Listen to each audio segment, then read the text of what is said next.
자, 그러면 이어서 우리 49페이지에 에스케리키아 거기서부터 볼게요. 여기서는 이제 간단히 보는데요. 에스케리키아, 살모넬라, 그 다음에 슈겔라 이런 애들은요 다 그람 음성균들입니다. 그럼 여러분 그람 음성균들은 포자를 만들지 않죠. 포자를 만들지 않는 호기성, 통성염기성 간균들이에요. 대다수가. 자, 그러면 뭐 그 에스케리키아부터 보면 그람 음성 무화포 간균이고 호기성, 통성염기성 균인데요. 특징 중에 하나가 유당을 분해해서 산과 가스를 생성할 수 있어요. 그러니까 유당 분해 이게요. 유당 분해 능력이 있다 이렇게 표현하기도 하고요. 분해력이 있다 이렇게 말을 하기도 하고 유당을 발효시킨다라는 표현을 쓰기도 해요. 자, 이 에스케리키아의 대표적인 게 바로 뭐냐면 대장균이에요. 이콜라이요. 우리 보통 이콜라이 이렇게 쓰잖아요. 이거의 약자가 에스케리키아예요. 자, 그래서 이콜라이 대장균이 대표적이기 때문에 분변 오염의 지표로 사용하는 대장균이 대표적입니다. 자, 그다음에 여러분 살모넬라는 뭐 얘도 정말 흔하게 보는 거잖아요. 그런 운성이 그 흔한 통성염기성 간균에 해당하고 장내 세균과에 해당하죠. 이 대표적인 게 이 살모넬라의 상당수가 식중독, 감염병, 질병과 관련이 있는 균들이 많아요. 병원성이 있는 것들이 많죠. 그래서 살모넬라의 상당수는요, 병원성 있는 것들이 많습니다. 대표적인 게 살모넬라 엔테리티디스, 살모넬라 티피뮤리움 등인데요. 얘네들은 살모넬라 식중독의 원인균이죠. 그 다음에 살모넬라 티피, 살모넬라 파라티피, 이 경우는 장티푸스, 파라티푸스의 원인균인데 나중에 이제 뒤에 가서 이제 식중독할 때 다시 한번 설명을 드리겠지만 식중독균과 감염병의 원인균을 구별하는 문제 있잖아요. 다 살모넬라로 시작해서 이렇게 나오는 경우가 종종 있어요. 그래서 살모넬라로 시작하는 균 중에 식중독균과 감염병균을 구분하실 수 있어야 됩니다. 여러분 왜냐면 살모넬라 식중독의 원인균이 한두 가지가 아니에요. 수십 종류가 있거든요. 네, 근데 뒤에 TP나 파라TP가 붙는 경우에는 감염병의 원인균이 된단 말이죠. 그거 구분하실 수 있으면 돼요. 그러니까 살모넬라 식중독의 원인균들은 워낙 많으니까 그거보다는 뒤에 TP, 파라TP를 이렇게 붙는 걸 구분을 해서 감염병의 원인균을 구별하는 게 훨씬 더 쉬워요. 자, 그 다음에 스타필로코커스.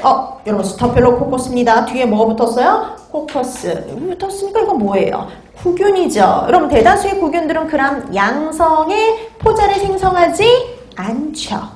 자, 이 스타필로코커스는 누가 제일 대표적이냐? 포도상 구균이요. 스타필로코커스 아우레우스, 황색 포도상 구균이 대표적이에요. 식중독의 원인균이죠. 그 다음에 슈겔라, 그러면은 이거는 세균성 이질균입니다. 슈겔라 속은요, 세균성 이질의 원인균이에요. 그게 가장 큰 특징이죠. 자, 그 다음에 리스테리아, 그러면은요, 여러분 아까 리스테리아 그람 양성균에 있었잖아요. 그람 양성이지만 포자를 만들지는 않습니다. 포자를 만들지 않는 그람 양성 간균이었어요. 그 다음에 이 리스테리아도요, 식중독의 원인균 중에 대표적인 게 있죠. 리스테리아 모노사이토제네스가 대표적인 식중독균입니다. 그 다음에 락토바실러스는 의외로 우리 시험 문제에선 보기로도 잘 안 나오는 편이에요. 그럼 양성의 간균인데 발효와 주로 관련이 있어요. 우리 시험, 그러니까 우리는 이제 식품위생이다 보니까 발효와 관련 있는 균들보다는요, 문제를 일으키는 균들이 시험 문제에 좀 더 많이 출제가 나오고 보기로도 많이 나와요. 자, 그 다음에 이제 참고적으로 균이 생성하는 독소를 좀 비교를 해놨는데요. 외독소하고 내독소. 간단하게 설명이 드리면요. 외독소, 내독소. 나중에 식중독 갔을 때 이 단어들이 나올 거예요. 그때는 외독소만 나오겠지만 앞에 균체를 붙이기도 합니다. 균체 외독소 내지는 그냥 외독소 간단하게. 그럼 여러분 이 외독소와 내독소의 차이는 뭐냐면 균이 있으면 균이 독소를 만들어요. 독소를 자기 체내에서 만들겠죠. 만들어서 밖으로, 균체 밖으로 내보내면 외독소 이렇게 되는 거고요. 균이 자기가 독소를 만들어가지고 이 독소를 그대로 가지고 있으면 뭐라 그러냐면 내독소? 자기 균이 그 독소를 자체를 가지고 있어요. 보통 이게 얘는 그 막 근처에 이렇게 생성이 돼서 그 근처에 계속 존재하는 독소들이에요. 그러면 이걸 만들어내는 균 자체가 조금 다릅니다. 외독소를 만드는 균은 대다수가 그람 양성균. 얘는 반대로 그럼 음성균이요, 대다수가. 자, 그래서 또 이 주성분이 달라요. 얘는 주성분이 단백질이에요. 단백질. 그러다 보니까 열에 상당히 취약합니다. 열에 약해요. 그래서 주성분이 단백질이다 보니 열에 좀 약한 편이에요. 열에 약한데 예외적으로 포도상 구균이 만들어내는 독소는 열에 강하기도 해요. 무조건은 아니고요. 일반적으로는 그렇다라고 보시면 돼요. 자, 얘는 주성분이 지질 다당체입니다. 지질 다당체. 그래서 이 외독소보다는 약간 열에 강한 편이에요. 그래도 되게 강한 건 아니지만 그래도 외독소보다는 좀 강한 편이라고 보시면 되고요. 독성은 누가 더 강하냐? 이쪽이 훨씬 더 강해요. 독성.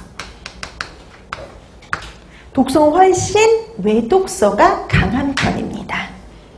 거기 설명을 간단히 추리면 이렇게 되는 거죠. 자, 이렇게 해서 보니까 이 보통 그 식중독균과 관련된 독소들은 외독소라고 보시면 됩니다. 외독소. 보통 이제 이 내독소를 만드는 뭐 대표적인 균이 콜레라균이라든지 장티푸스균이라든지 그래요.